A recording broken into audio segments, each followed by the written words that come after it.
Okay, so let us start the meeting. I think my voice is audible to you, right?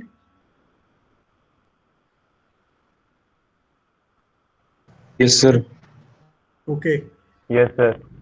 right. So in the last lecture, we had talked about the yeah. So we had talked about the energy bands in solids and also energy bands associated with the individual atoms. And then we saw that we commented that when we talk about the solids or crystals where more atoms are there, so the energy bands are continuous. And if we talk about the individual atoms, so energy bands there are discrete, right? So in fact, when there are many atoms, so we commented that since there are many atoms, so energy bands are very closely spaced, very close, or in fact, what you call as that they are continuous. Instead of saying discrete, since they are very close, you say that energy bands are continuous, right? Then we also talked about apart from energy bands, I think we also commented on the density of states, that is the number of states available per electron volt energy level, so which can be acquired by electrons, right? So density of states also we had talked about. Now let us talk about the direct and indirect band gap semiconductors. Okay. So direct and indirect band gap semiconductors. Let us talk about this. Now, semiconductors are classified by these two keywords, that is direct and indirect. So it is very important to understand what is direct and indirect. So basically this direct and indirect means how an electron makes transition in a semiconductor, right? So how an electron makes a transition from a conduction band to valence band. So maybe for example, let us say you have a electron in the conduction band over here. Okay, so this is conduction band, this is valence band. Let us say I have an electron in the conduction band sitting over here, and somehow it loses its energy, right? This is sitting here because it has more energy than the electron which might be sitting here in the valence band. So when the electron acquires more energy, it is in the conduction band, and when the same electron loses its energy, so it has to come to a lower energy state, which is available here in the in the valence band. So how it makes a transition from conduction band to valence band. So that defines my type of semiconductor, whether it is a direct semiconductor or an indirect semiconductor. Right. So for example, here in this case, this is an example of direct semiconductor where the electron in the conduction band is making a direct transition. I mean, it is making a transition directly from conduction band to valence band. Right. So it is making a direct transition from the conduction band to the valence band. Right. So it is coming directly from conduction band to the valence band. Okay. So in this process, of course, there is a change in energy, but you will see that K is not changing, right? So K is still zero at this point, right? So there is no change in K, and K also relates to the momentum. Okay, so K also relates to the momentum of the carriers or electrons here. In fact, EK diagram, this EK diagram which you are seeing, so this can also give information about energy versus momentum of electrons. Right. So here in this case, you see that energy is of course changing, but this K or momentum, so this is not changing. K is still zero. Right. So this kind of transition is always called direct transition, and the semiconductors which exhibit this kind of transition from conduction band to valence band, so they are called direct semiconductors. One example of such semiconductor is gallium arsenide semiconductor. Okay.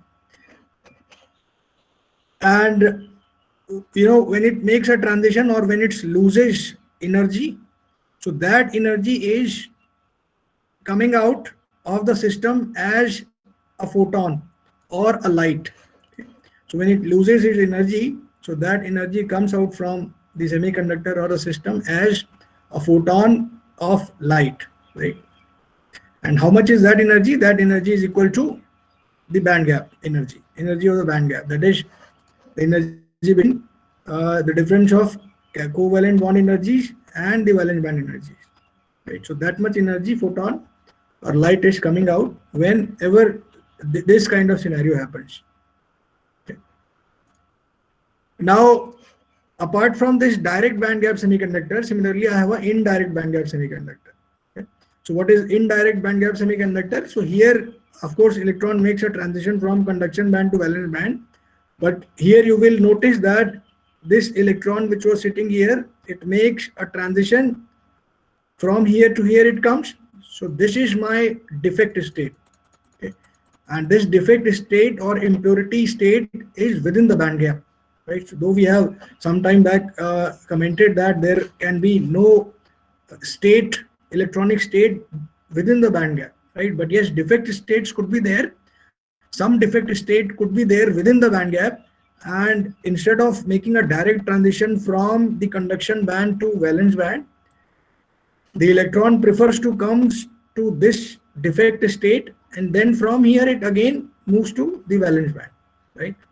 So that means here you see that K is not 0, right? So K is changing from here at this point.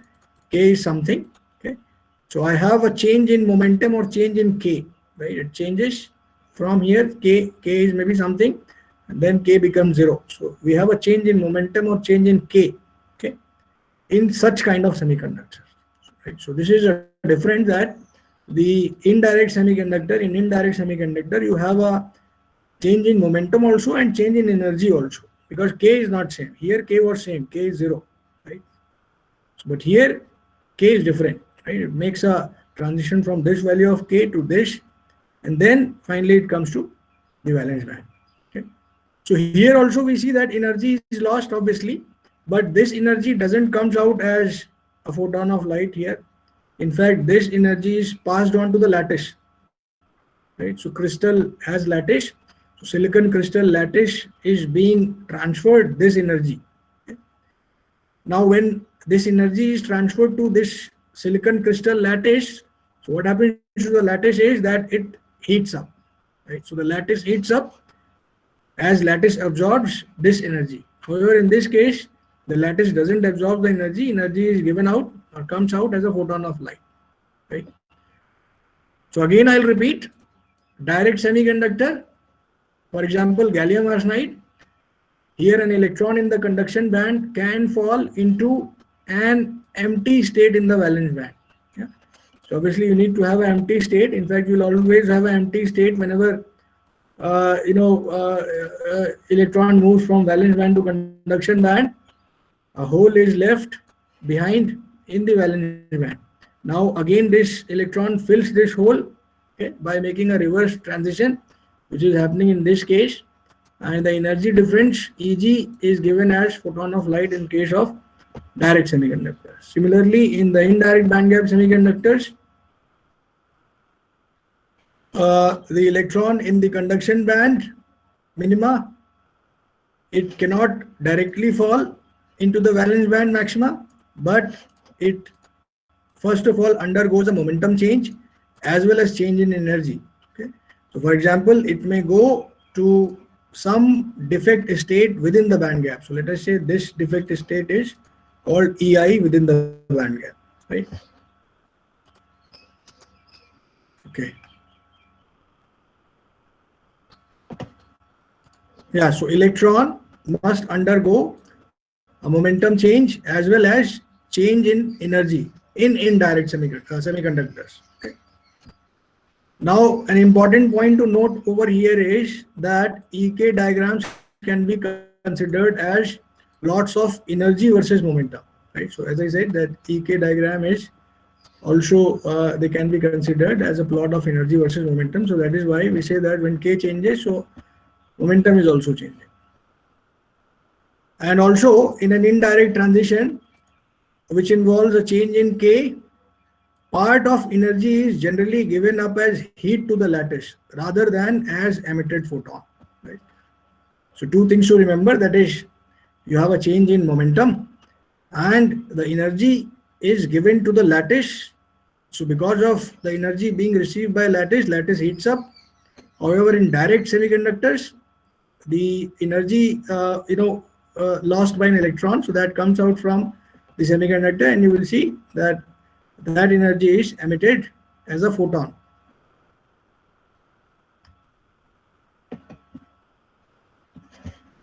Now let us again talk about this intrinsic semiconductors, though we had spoken about this intrinsic semiconductors or pure semiconductors. Okay, so these type of semiconductors are also called pure or perfect semiconductor crystals with no impurities or lattice defects. Okay, so there are no impurities and there are no lattice defects. So lattice defect means, so let's say this is my lattice over here, so it is possible that one atom may be missing, or maybe one atom may be missing, or two atoms are missing. So those are called basically defects. Okay, and impurities means instead of, let us say, this silicon, all are silicon atoms over here, right? Round circle, so this represents silicon atoms. So the impurity means instead of one silicon atom, let us say this silicon atom is not a silicon atom, maybe it is some other atom, maybe boron or something else, right? So that is actually called impurity defect. Okay, so a perfect semiconductor crystal with no impurities and lattice defect is called an intrinsic semiconductor. Okay, now another important property of intrinsic semiconductor is that there are no charge carriers. Okay, charge carriers, or what we call as free carriers. Okay, so when I say carriers, so I always mean electrons and holes. Okay, so there are no charge carriers or there are no free carriers at 0K. Okay, so in an intrinsic semiconductor, there are no free carriers at 0K. Okay, but yes, at a very small raised up temperature, you will see that there are free carriers, and free carrier will be equal to, I mean, number of free electrons will be equal to number of free holes. Okay. So why there are no free carriers at 0K? Okay. So let us understand by this energy band diagram, energy band model, or what we call as.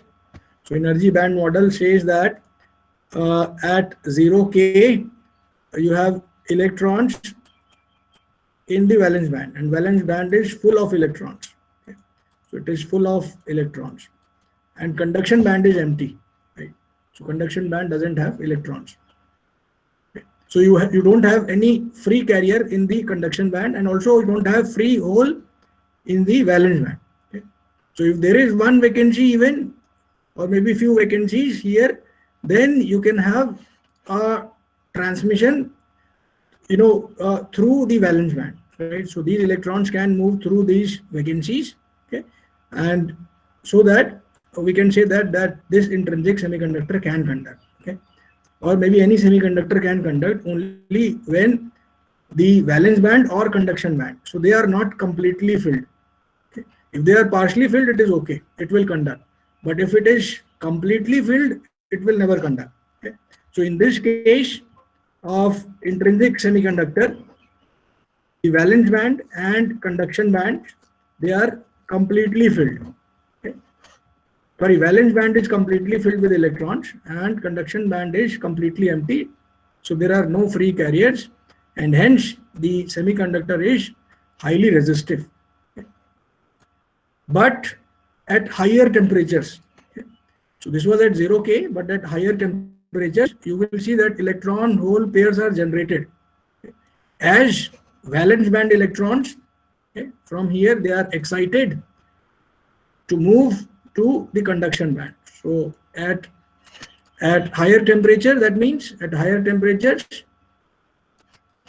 the electrons can be excited from the valence band to the conduction band. Right? So this is conduction band and this is valence band. Okay. So by looking at the energy band model, we can say that the electrons can be excited from valence band to the conduction band. So when it is excited, so obviously when this electron moves, this leaves behind a hole or vacancy. Similarly, if this moves here, so this also leaves behind itself a hole or vacancy in the valence band. Okay. Now the valence band is also partially filled. Okay. and conduction band also has electrons, right? So the conduction or maybe the current is possible because of both carriers moving in the conduction band also and the valence band also, because conduction band is also not empty. Okay, it is partially filled, and valence band is also not full. Okay? We have few holes in the valence band, so electron can move through these vacancies. So both conduction and band and valence band can contribute to the current in this case.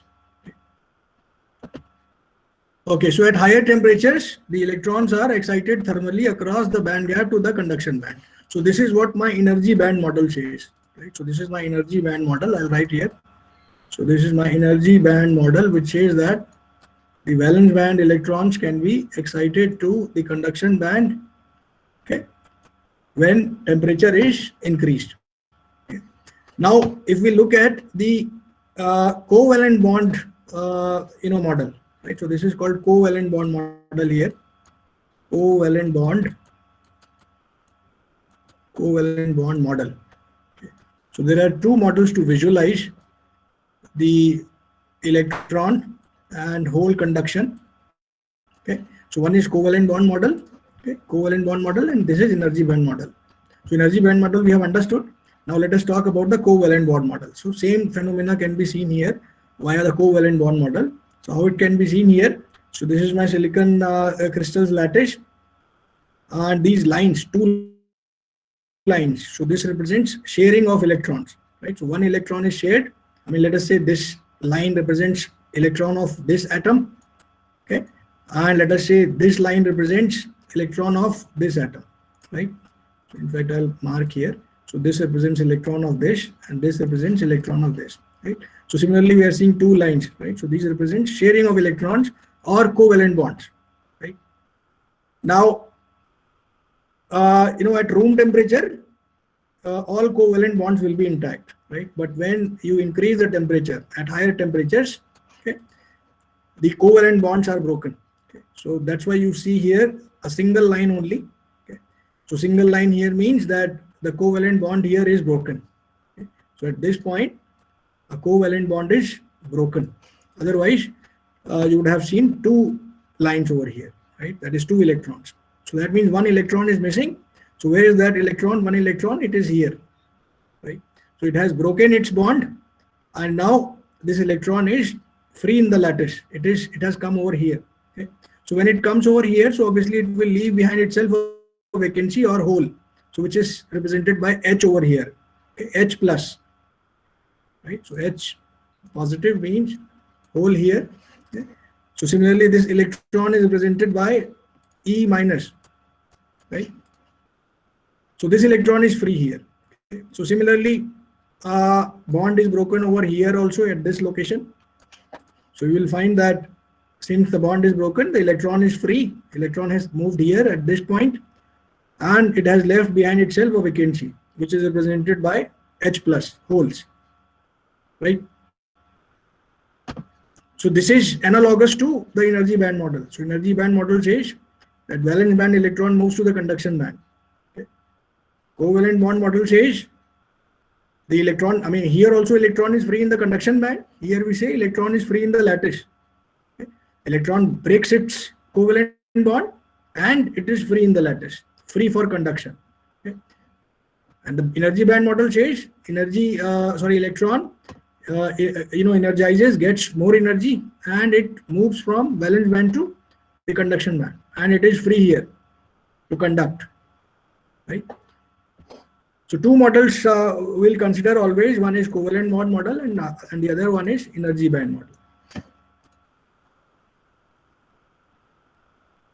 Okay. I hope my voice is audible to you. Yes, sir. Yes, sir. Okay.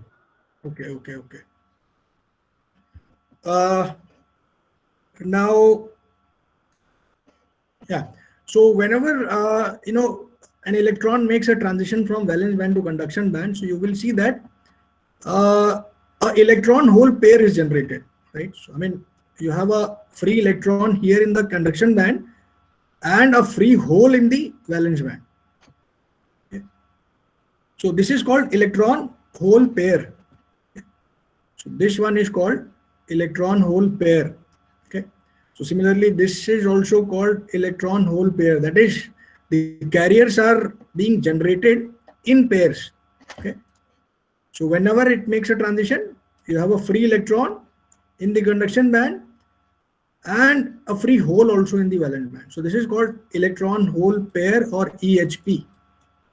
EHP, or electron hole pair. Okay. So in fact, in the covalent bond model also, you will see you have an electron hole pair. So whenever it breaks a covalent bond, whenever one covalent bond is broken, a electron hole pair is generated. You see, one electron hole pair. Okay. Similarly, another electron hole pair. Right. Okay. So the generation of electron hole pairs can be visualized by looking at the energy band model also, and by looking at the covalent bond model also, okay, which is showing the electron hole pair appearing in the crystal lattice. Now, if one silicon valence electron, so that means in the energy band model, if we say that the valence electron is broken away, right? So valence electron is broken away from its position in the bonding structure, and it becomes free to move in the lattice or conduction. Electron is created and a broken bond or hole is left behind. Right? So through energy band model also and through covalent bond model also, same thing can be understood. Okay. So this is valence electron which comes to the conduction band, or maybe you can call it a covalent bond energy. Covalent bond is broken and electron is released and a hole is created.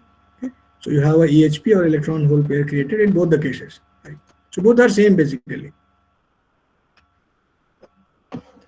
Now the energy required to break the bond is band gap energy. Right? That is, I have a bond here, covalent bond energy, or covalent bond I have. So this bond has some energy. What is that energy? So that energy is actually this Eg, band gap. So either you say that it breaks the covalent bond of 1.1 eV, or what is equal to Eg, or you say that the electron gets energy which is the valence band energy acquires energy of the order of maybe 1.1 eV, 1.1 plus the valence band energy. So this much energy if it gains, it comes to the covalent bond energy level. Or you say that electrons break the covalent bond which has the energy of 1.1 eV, which is equal to Eg, that is band gap. Okay. When it breaks the bond, it becomes free and electron hole pair are created. Right. So anyway, you can understand. So the energy required to break the bond is actually the band gap energy or the covalent bond energy. Now, this is very important point. Okay. So when we are utilizing these models, okay, and we say that of course EHP, that is electron hole pair, are created. Okay. So when we see that the electron hole pair are created, okay, so here it is okay. But here in this case, that is in the covalent bond model, we see that the electron, it seems that electron is localized to the lattice. Right? So this is silicon crystal lattice, and it seems that the electron is localized in this lattice itself. Right? So maybe these 4 electrons, if we consider, it seems that electron is only localized to these 4 electrons. Similarly, this electron, it seems it is localized to these 4 atoms. Right? But the situation is more complex. The situation is more complex. Okay. In fact, you will find that the lattice is not just in 1 dimension. Okay. The lattice is actually 3-dimensional. Okay. So you have, this is just XY directions the lattice is presented, but you have also a Z direction. So that means this electron is not localized only in XY direction, but it can also move to the other portions of the lattice. That is also in the Z plane it can move. Right? So that is, it is free to move in Z plane also, right? Not just localized to just one plane, which may be this, okay? But it can move to other planes also. That is, here also it can move in this plane also, and similarly in this plane also it can move, right? So in fact, also you will admit that we should not talk about the position of the electron, right? So position of the free electron, we should not talk in terms of position of the free electron. We had discussed some time back. In fact, we should talk in terms of probability distribution functions. Okay? That is probability of finding an electron in the silicon lattice, right? So we should not talk in terms of the exact position of these electrons in the lattice. Okay? That is actually not possible to find out. Okay? So in fact, we should talk about the probability distribution function, which will give us the probability of finding the electron in this region, in this entire lattice. Right? So this we had discussed some time back. Anyhow, okay. Now, whenever we talk about the electron and hole concentration, right? So electron concentration, for example, so this is actually electrons, total number of electrons per centimeter cube, right? So conduction band electrons concentration, that means is, let us say n. So that n is actually total number of electrons per unit volume or per centimeter cube. Similarly, the concentration of holes in the valence band, which may be given by P or denoted by P, and here P would mean total number of holes per centimeter cube. Okay. So remember that the intrinsic carrier concentration of the silicon semiconductor lattice is 10 to the power 10 atoms per centimeter cube. Okay. Just a second, maybe someone is calling, I think. Let us see. Okay, everybody is here. Okay. Right. So electron and hole concentrations in conduction band and valence band, right? So N is electron concentration is, let us say, in conduction band. So concentration means total number of electrons per centimeter cube. Right? So these things we have to remember because you would be using these things very much frequently in this course. Okay? Similarly, P means the concentration of holes in the valence band. Okay? So P means total number of holes per centimeter cube in the silicon lattice. Okay. Okay. All right. And we have also already commented on this point, that is the electron hole pair. So electron hole pair means, I mean, or maybe an electron hole pair is always created. For example, here an electron hole pair is always created when a valence band electron makes a transition from valence band to the conduction band. So I have an electron hole pair, right? So which is this point. Now, for an intrinsic material, since total number of electron or electron concentration is equal to always hole concentration. Okay? So for an intrinsic semiconductor, the electron concentration is equal to the hole concentration, or that is equal to the intrinsic concentration given by Ni. Right? So Ni is intrinsic concentration, which is equal to 10 to the power 10 atoms per centimeter cube. Sorry, atoms per centimeter cube. So that was the intrinsic concentration. Okay.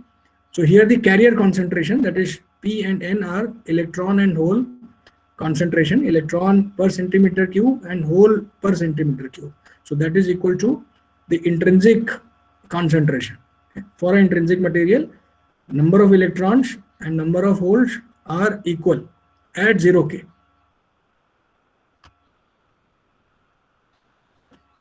Now let us also talk about two more important phenomena, which are called recombination and generation. Yeah. So recombination and generation. Okay. So we had seen that conduction band electron makes a transition. Okay. So from conduction band, it can, move to the valence band. Okay. So in this process, an electron hole pair is lost, right? So because electron hole pair is created, for example here, whenever a valence band electron makes a transition to the conduction band. So electron comes over here and leaves behind a hole. So we say an electron hole pair is created. Okay. But whenever it makes a transition, reverse transition from conduction band to conduction band to the valence band. So we say that that electron hole pair is lost because this electron will now take place of this hole. Right? It will fit in this vacancy. Okay. So that means that my electron hole pair which was created in this process, so that is lost. Okay. And that phenomena or that process is actually called recombination. Okay. So recombination means that the electron hole pair which was created earlier, so that is lost when the electron in the conduction band makes a transition from conduction band to empty state or hole in the valence band. Okay. And that transition may be either direct or indirect, right? So it can be either direct or indirect. So loss of electron hole pair is called recombination phenomena, right? That is, your electron hole pair is lost or it is destroyed. Now, at a given temperature, let us say that there is certain concentration of electron hole pairs. Okay. So at a given temperature, when we move from 0K to some higher temperature, you have a certain concentration of free electron hole pairs, right? So whenever the temperature is increased, the valence band electron can move to the conduction band and an electron hole pair is generated, and let us say the concentration of that electron hole pair is Ni, or what we call as intrinsic carrier concentration. Now, because of this recombination phenomena, and also considering steady state carrier concentration, right? So steady state carrier concentration or equilibrium carrier concentration, we say that the system is in equilibrium or steady state when no external excitation is applied to it, right? And to maintain a steady state carrier concentration, there must be a recombination of electron hole pair at the same rate at which they are generated. Okay. So generation here means the generation of electron hole pairs. So how the electron hole pair is generated? Electron hole pair is generated by this phenomena. That is, whenever electron moves to the conduction band from valence band. So this is called generation. Okay.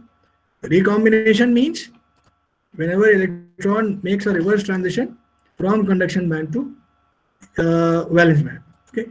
Now for steady state, that is for equilibrium condition or equilibrium carrier concentration or steady state carrier concentration, the rate of recombination should be equal to the rate of generation. Okay. That is, electrons are created, the electron hole pair is created at the same rate as the electron hole pair is destroyed. Then only this relation will be true. That is, total number of electrons and holes are equal, and that is equal to the intrinsic concentration. So this will be only valid when the recombination rate is equal to the generation rate. Okay. So which is represented by this relation. That is rate of recombination, let us say, or maybe let us say rate of generation is given by Gi. Okay. So Gi is the rate of generation, that is total number of electron hole pair created per centimeter cube per second. So this is called generation rate. Similarly, recombination rate, Ri, so this is total number of electron hole pair destroyed per centimeter cube per second. So this is recombination. So when recombination rate is equal to generation rate, then only the steady state carrier concentration can be maintained. That is, this relation can be maintained. That is, free carrier is equal to free holes is equal to intrinsic carrier concentration.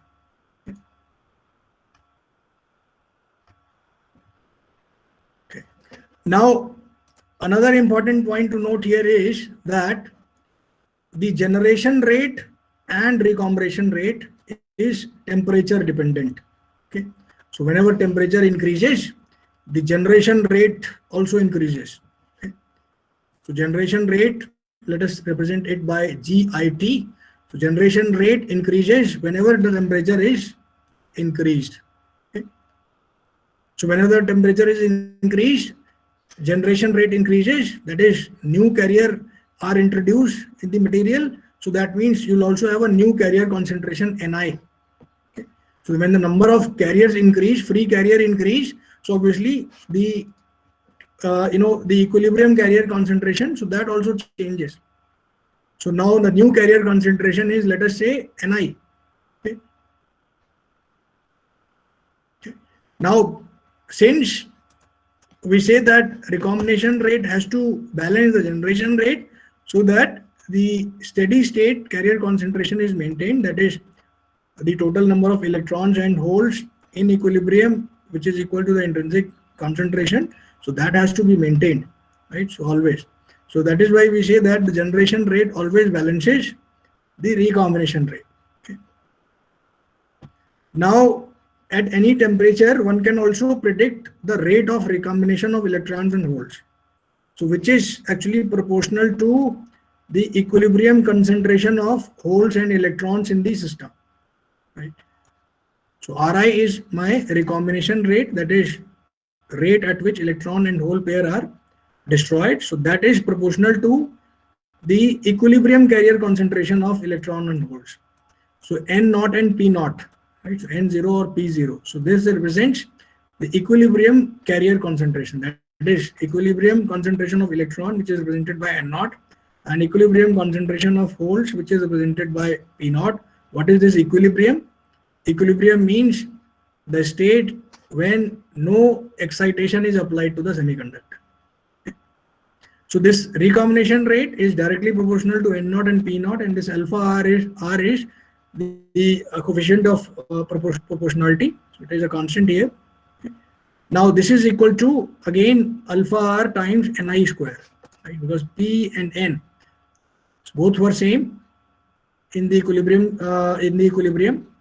So that is equal to actually the intrinsic carrier concentrations whole square, which is also equal to this generation, right? So rate of recombination is equal to rate of generation, which is confirmed from here, right?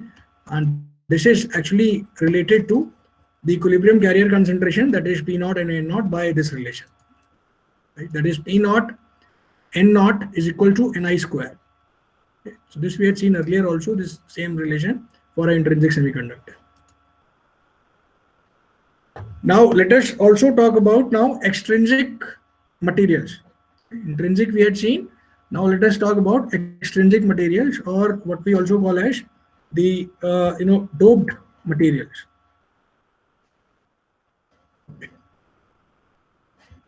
So extrinsic or doped materials or impure materials. Okay.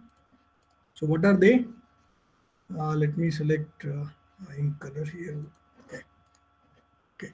So we saw that in intrinsic carriers, intrinsic semiconductor carriers were generated thermally. Okay.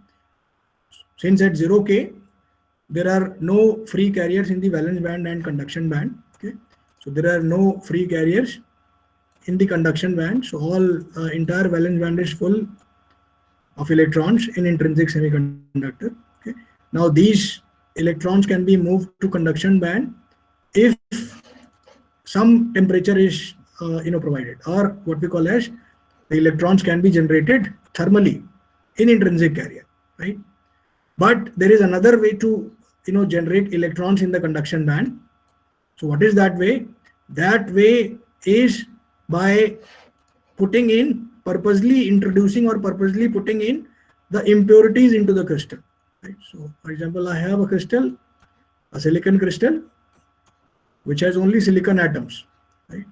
So one can introduce impurities in this silicon crystal. Okay. So that impurity may be a 3,5 impurity. That is, it could be either a boron from group 3, okay, or boron or indium, and then you have antimony, phosphorus, and arsenic also. from group 5, right? So either boron or maybe you can put in arsenic, 3, 5, right? So these 3, 5 impurities are also called dopants. I'll call them as dopants. So putting in impurities has another term which is called doping. So when I put in impurities or when I introduce impurities in a silicon crystal which has only silicon atoms, okay, so that impurity may be 3, 5 elements, boron maybe, or maybe arsenic, antimony, phosphorus, indium, right? So these are called dopants. These impurities are called dopants, and the phenomena is called doping, right? So by doping, free carriers can be also created in the conduction band. So one way is to generate them thermally, and the other way is to generate or create conduction band electrons by dopants or doping phenomena. Right? So what is doping and how it is done, we'll understand very soon. Okay? Now, by doping, the crystal can have predominance of either electrons or holes, right? So the entire crystal can either have majority carriers as electrons or majority carriers as holes. So what is majority carrier here? Majority carrier means there are electrons in the system which are, for example, let us say, electron is the majority carrier. So that means that there are much more electrons than the holes in the system. Similarly, if majority carrier is hole, so that means there are too many holes compared to the electrons in the system. So that in fact defines my type of semiconductor, which is N-type or P-type. So N-type here means that majority carriers are electrons. That is, in the system or in the semiconductor, you have mostly electrons. There are holes also, but the number of electrons is more than holes. Similarly, in a P-type semiconductor, we say that the carriers are mostly holes. There are electrons also, but mostly holes are there. That is, number of holes is very large compared to the number of electrons. Okay. So that defines my type of semiconductor. The semiconductor could be either N-type if majority carriers are electrons. It could be P-type if the majority carriers are holes. Okay. Now another definition of this extrinsic semiconductor or doped semiconductor would be that when a crystal is doped such that the equilibrium carrier concentrations, that is N0 and P0, right? So let us say we had in fact said that earlier, equilibrium carrier concentration is N0 and P0. Okay? So when the equilibrium carrier concentration N0 and P0 are different from the intrinsic carrier concentration. Okay? So N0 and P0, when they are different from the intrinsic carrier concentration, so that material is called extrinsic. Okay? In intrinsic, if I go back, I had said that the equilibrium carrier concentration, that is electrons and holes, are equal to the intrinsic carrier concentration. Okay? But here in an extrinsic semiconductor, the situation is different. So here the equilibrium carrier concentrations, that is equilibrium number of electrons and holes, are different from the total intrinsic carrier concentration, because now the carrier concentration is either N-type are more, that is either electrons are more or either holes are more. Okay. So the carrier concentration, that is intrinsic carrier concentration, has changed. Now let us discuss this in detail. Okay. So we say that impurities are introduced. Okay. So let us say that this is my semiconductor, silicon semiconductors energy band diagram. I have a conduction band energy level showing over here and a valence band energy. The conduction band is full, valence band is full of electrons at 0K. Okay. So at 0K, the valence band is full, conduction band is empty. Now I want to dope this semiconductor and I want to make it N-type. Okay. So N-type will have electrons as majority carrier. That is, total number of electrons will be very much higher than the number of holes. Okay. So this will be now N-type. Okay, so how do I make it n-type? So I make it n-type by putting in impurity, that is impurity of group 5.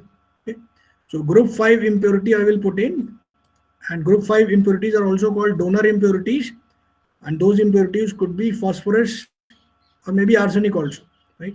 So they have 5 atoms, okay, sorry, 5 electrons. Okay, so let us say arsenic, we used arsenic.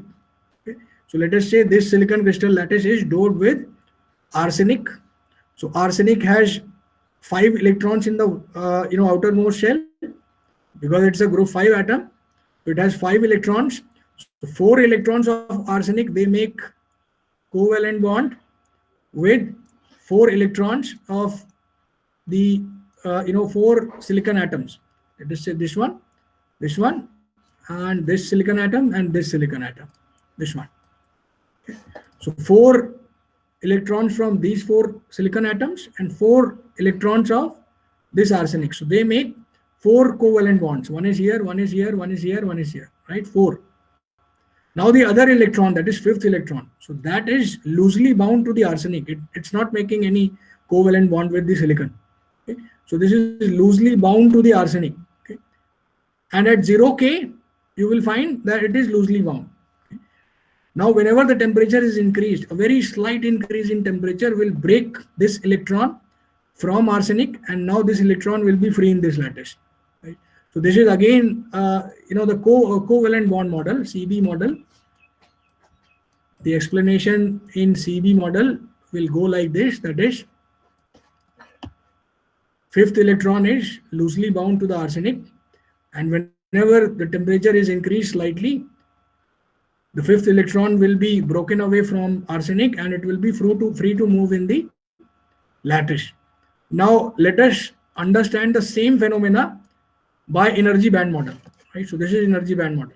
Covalent band models we have understood. Let us understand the same phenomena in the energy band model. So energy band model says that whenever impurities are introduced in semiconductor, okay, so that actually means that you are introducing lattice defects. Okay, that is introducing lattice defect, that is one silicon atom is replaced by a dopant atom. Okay, so that is called lattice defects. So lattice defects are introduced in the perfect crystal. Okay. So this lattice defect will introduce additional levels in the energy band structure. Okay. So in the energy band structure, this lattice defect, that is inclusion of dopant, will introduce additional energy levels. So this is my additional energy level in the band gap itself. Right? So whenever I dope the semiconductor by a dopant, let us say that dopant is a donor atom, for example arsenic. So this will introduce extra or additional energy levels within the band gap. Okay. So since this is donor, so donor energy levels are always near the conduction band. Okay. So donor energy levels are near the conduction band, and in this donor energy level or extra energy level which is introduced, my extra electrons are sitting. Which extra electrons? Extra electron of the 5th electron, that is. Right? So all these 5th electrons are sitting in this donor energy level, which is an extra or additional level created within the band gap. Yeah? So this is my band gap over here. Or extra states or electronic states are created within the band gap. Okay. Similarly, when we introduce an acceptor impurity, or what we call as, let us say, boron or group 3 impurity, right? So when a group 3 impurity is introduced, for example boron, so boron has 3 valence electrons. So one valence electron maybe, let us say, is making a covalent bond over here, other is making here, other covalent bond electron is making over here, right? Now this bond here, you see, right? So it should have been a covalent bond, but it is not, right? So we have an electron over here, but we have a vacancy over here. Since we have removed a silicon over here, which was earlier having a covalent bond with this atom, okay, but now I have a vacancy over here, right? A hole over here. Now this vacancy can accept electrons from the nearby atoms, right? That is, maybe this bond or maybe this bond can be broken, and the electron from these two bonds can come to fill this vacancy, or what we call as this vacancy, or this hole can accept an electron. So that is why it is called acceptor impurity. Okay? So acceptor impurity, for example, boron, aluminium, gallium, and indium also, right? So donor impurity means this extra electron can be donated to the lattice.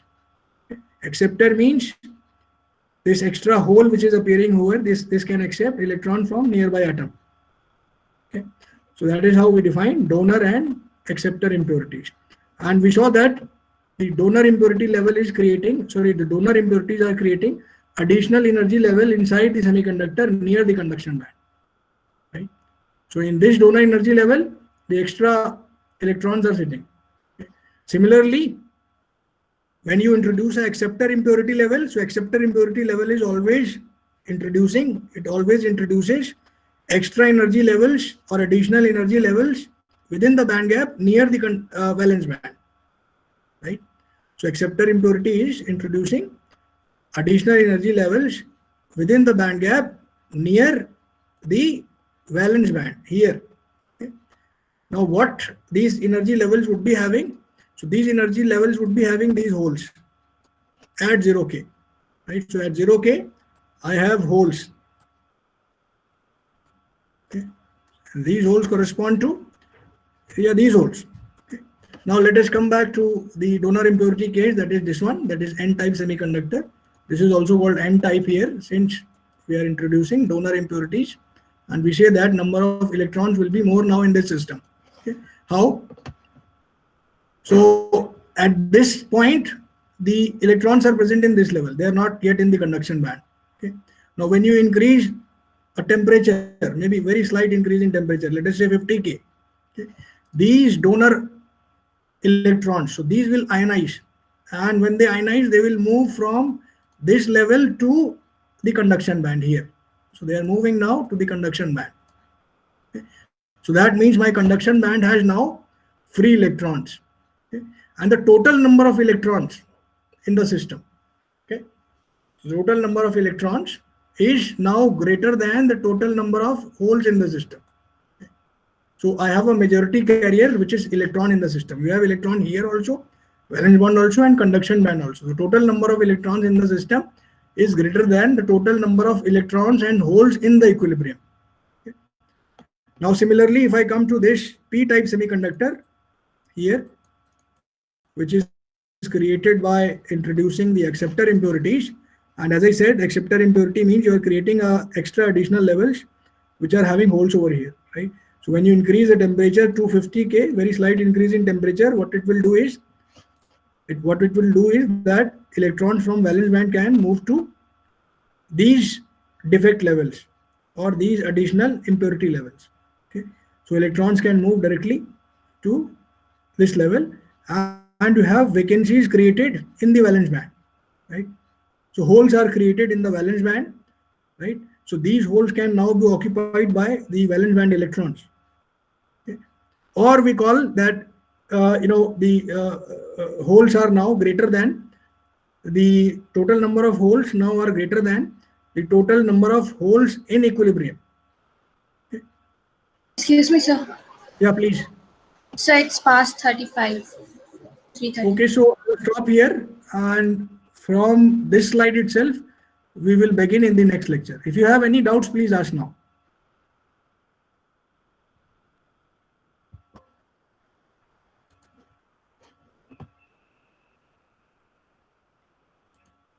Yeah, if there are any queries, then maybe that can be answered.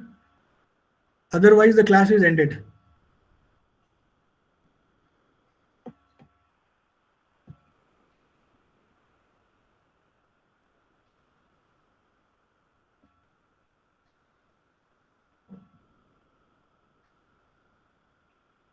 Yeah, any queries? Devagya, Jaykant, Sudhir, Yash, Rahul Pant, Himanshu. No, sir. All right. Anyhow, you may ask your queries later also. So, it's open always. Okay. So let us end this meeting here itself. Okay. So we'll meet tomorrow, I think, at 8:30 in the morning.